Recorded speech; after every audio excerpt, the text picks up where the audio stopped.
Bagi laju-laju, bagi laju-laju. Tengok.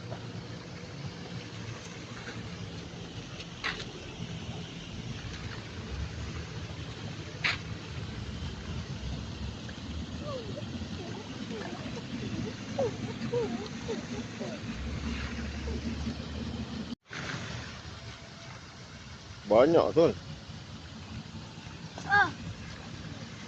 Habis dah? Tu je tinggal. What a big fish. Nampak dia takut, dia takut. Dia takut orang tangkap dia. Lari, lari, lari. Kenapa dia lari? Tak boleh, tak boleh. Apa? Ikan ni dia bersihkan kolam. Kalau kita makan, Nanti kolam ni kotor lah. Tasik ni kotor. Hidung dia putih. Kenapa hidung dia putih? campur senam air, ikan makan. Allah